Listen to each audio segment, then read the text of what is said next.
decided to create a new career for myself that involved working directly with and for people. And I was thinking about a whole bunch of different activities, buying an organizational development firm, the training business, outplacement business, things like that. And obviously one choice was teaching. And I was thinking about going back to graduate school to get a PhD or a DBA. And I had this opportunity to come to Duke and teach for a semester. And I came down in the spring of '93, and it was the most thrilling thing I'd ever done, so I haven't left. Here I am. I've probably taught 7 or 8 different courses since I've been at Duke. And so they sort of evolve, and as I went through, after 2000, and they started to focus on PPS 146, Leadership Development in Organizations, and PPS 144, Social Entrepreneurship, and then most recently the course of Moral Courage Development. But I've taught courses in public-private leadership, business leadership, social responsibility, and public policy, change-maker leadership, 20-something leadership, markets and management capstone courses. So I've taught a lot of different kinds of courses, but they kind of evolve.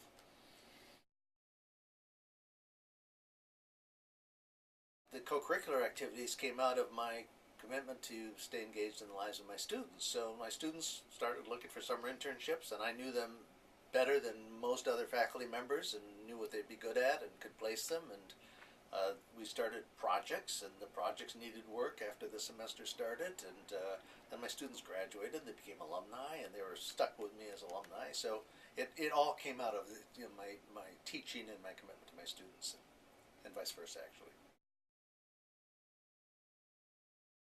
When I think about what I've been trained to do and what I do, I'm trained to lead organizations. And I basically lead a class as I would lead a new organization if I were promoted to the head of a new division or new department.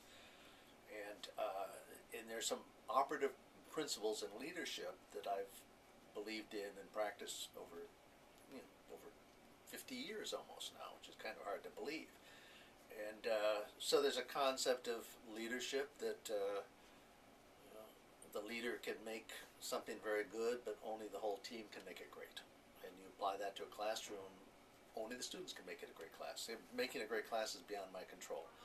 There's an operative principle in leadership that other people have ideas, and you should give people a voice, not only to gain their buy-in, which is a term I don't like, because they have better ideas than you have, and if you listen to people, you'll make better decisions. There's an operative principle in leadership that talks about the importance of feedback and communication, two-way. You're learning how you could be better, and giving students feedback on how they could be better. There's an operative principle in leadership about having everybody own a sense of accountability for the success of the group. And so there's just a lot of operative principles in leadership that I apply in my teaching, actually. And then there's another set of principles about management principles, because if things aren't well managed, you can exercise all the leadership in the world and people won't be happy. It's Hertzberg's theory of hygienic leadership, hygienic motivation. And, it's having feedback mechanisms, having the right kind of syllabus, having enough structure so that the class could be efficient in addition to being effective. And so those two things are both very important.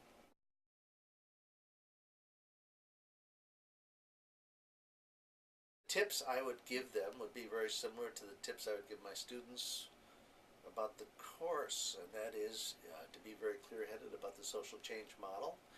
And, so your pedagogical model of active projects, to be clear about why you're doing it, what intervention is going to make a difference, what the incremental outcomes would be, and to manage to that, thinking both in terms of leadership principles and management principles. So there's an analysis side of this that I think is very important, because it's hard work. It's really hard work.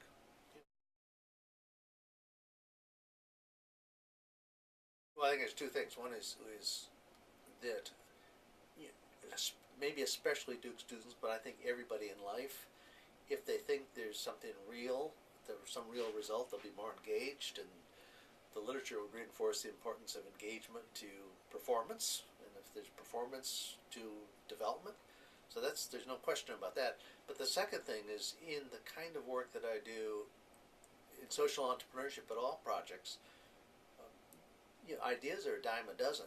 The great developmental experience is finishing something, to use a football term, to cross the goal line.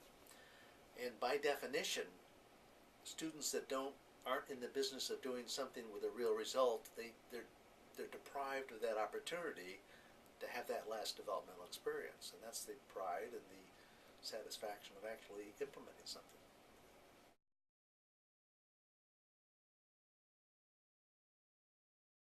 Yeah, so Hertzberg talks about I can use incentives and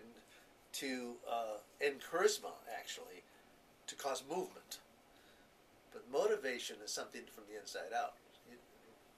You don't motivate people. And so I can create a situation where I can cause movement, but that's not a very good use of, it's not lasting. So ideally, you try to create a situation where people will decide to make this their most important college experience, or they'll decide to make it their most important class, or they'll decide to, and if they make that decision, I'm there to help them.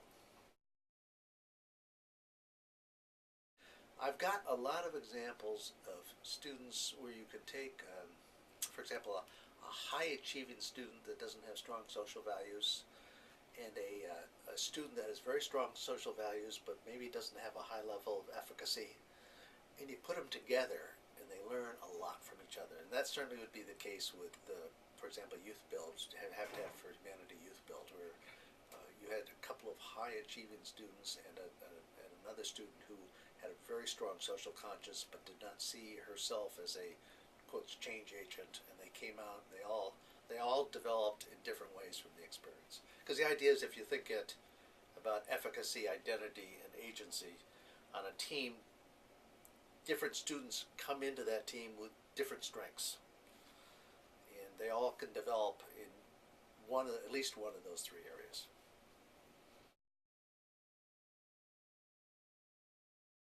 I mean, if in some tiny way we can make coming back to the issues of efficacy, agency, and identity, if we can be some part of the acceleration of the development of young people to, be enterprising and act to make a difference in this world and deliver real results, no matter how small, that's kind of good.